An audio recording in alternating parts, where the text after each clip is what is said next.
Hi అండి, welcome to Sony Subbu vlogs. ఇదైతే street style egg fried rice అండి.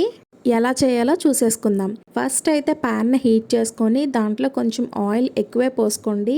ఎందుకంటే మనం రైస్ని ఫ్రై చేస్తాం కదా.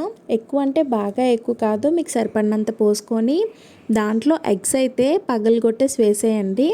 ఎగ్ని అయితే బాగా ఫ్రై చేసుకోవాలి. నేను చూపించిన విధంగా ఇలా ఫ్రై చేసుకొని కొంచెం చిటికెడు సాల్ట్ వేసుకోండి.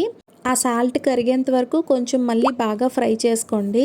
అదంతా బాగా ఫ్రై అయిపోయిన తర్వాత మీకు నచ్చిన వెజిటేబుల్స్ అంటే క్యారెట్, బీన్స్, ఆనియన్, పచ్చిమిర్చి, కరివేపాకు, ఇంకా మీకు ఏమైనా కావాలి అనుకుంటే అంటే క్యాప్సికమ్, స్ప్రింగ్ ఆనియన్స్ ఇలాంటి వెజిటేబుల్స్ ఉంటాయి కదండి, అలాంటివి కూడా కావాలంటే కూడా ఇప్పుడే వేసుకోవచ్చు. ఇప్పుడు నేనైతే క్యారెట్, బీన్స్ కదా వేసుకున్నాను. అవి కొంచెం ఫ్రై అయ్యి కొంచెం సాఫ్ట్ అయ్యేంత వరకు బాగా ఫ్రై చేసుకోవాలి.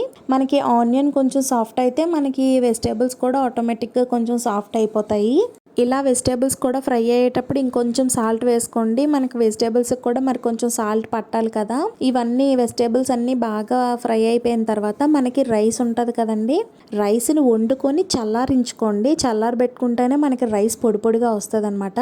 ఆ రైస్ని అయితే వేసేసుకొని white pepper powder, black pepper powder, garam masala powder ఈ 3 వేసేసి కొంచెం సోయా సాస్ వేసి బాగా టాస్ చేయాలండి. రైస్ని అయితే మనకి రైస్ కూడా కంప్లీట్గా వేగుతున్నట్టు తెలియాలి మనకి. సో అలాగ బాగా ఫ్రై చేసుకొని ఇంకా దీంట్లో అజినోమోటో అంటే టేస్టింగ్ సాల్ట్లు ఇలాంటివి ఏమీ వాడకుండానే మనకి స్ట్రీట్ స్టైల్లో లాగా టేస్ట్ అయితే వచ్చేస్తుందండి. మన ఎగ్ ఫ్రైడ్ రైస్ అయితే రెడీ అయిపోయింది. మీకు ఎలా అనిపించిందో కామెంట్ సెక్షన్లో కామెంట్ చేయండి. మీలో ఎంతమందికి ఎగ్ ఫ్రైడ్ రైస్ అంటే ఇష్టమో కామెంట్ సెక్షన్లో చెప్పండి. ఇంకా వీడియోని చూస్తూ లైక్ చేయకపోతే please do like, share and subscribe. నా వీడియోస్ చూస్తూ నన్ను సపోర్ట్ చేస్తున్న వాళ్ళందరికీ చాలా చాలా థ్యాంక్స్ అండి.